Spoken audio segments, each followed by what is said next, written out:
Hi, it's Miriam. Thank you for joining me. We're going to be using controlled articular rotations or just simply range of motion about the joint at the ankle, knees, hips, and shoulders. We want maximum range of motion in each joint of our bodies with the strength of the surrounding tissue to be able to centrate or hold that joint in place.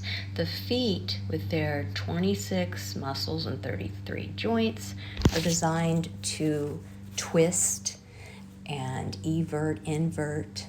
This is dorsiflexion, which if we don't have that, we can trip. We push off with plantar flexion. And so working that full range, just holding your leg up, you can do this seated in a chair. You're going to go through the full range. You're going to bring big toe towards ankle, then bring your pinky toe for eversion towards the outside of your knee. Scoop that foot back up and then back out, and then all the way up for dorsiflexion, like you're trying to reach your toes down to the floor, out to the side, up again into dorsiflexion towards your knee, back big toe towards knee, and you make the biggest possible circle that you can make at that ankle, noticing where it feels a little bit bumpy as you smooth out that movement map, and then reverse it. Here to work for articulation at the knee, I'm going to brace my leg against my body. I could also do this with the heel on the floor, and you'll see that the tibia and fibula, the lower leg, will internally and externally rotate. I'm going to go for maximum internal rotation and then extension and bring it back down. I'm going to rotate in, extend, maximum external rotation and flexion. And again, internal rotation, help it into extension, external rotation, and flexion. Then we'll reverse it. Maximum external rotation from the knee, not the foot or the ankle, and then down.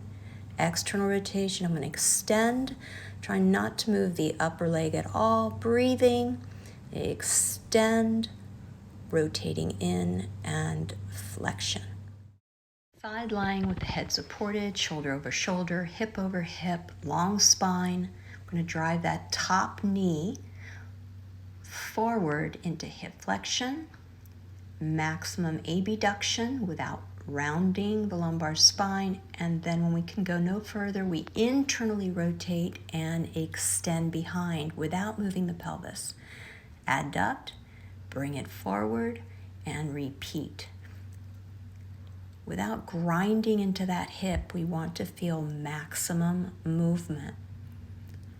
Coming forward, flexion, abduction, and then internal rotation when we can go no further back, extending into hip extension and returning it to start. We're going to reverse it, going into extension, and then maximum external rotation as we bring it forward into flexion and then adduction.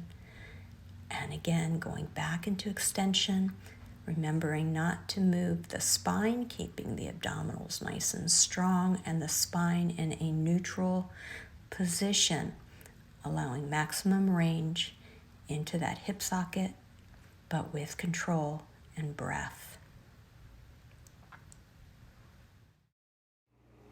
Arms straight out in front, elbows straight, bringing the arms up as close to our ears as possible.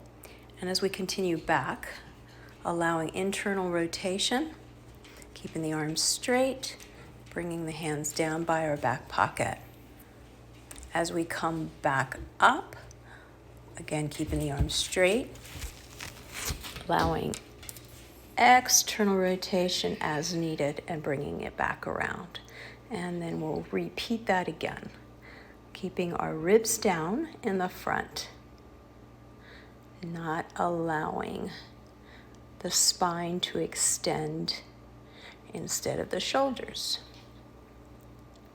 Controlled articular rotation, also known as a car. From the side, just watching the posture, no slumping, nice and tall. Breathing in, arms out straight. There are many ways to do these.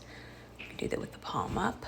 We are creating tension in the arm by keeping it as straight as possible, but remaining in a pain-free zone.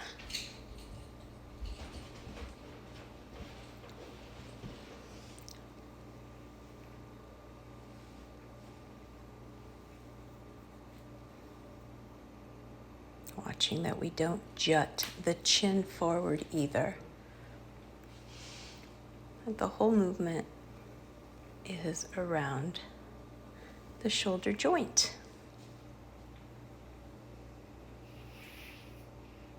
Thank you for moving with me.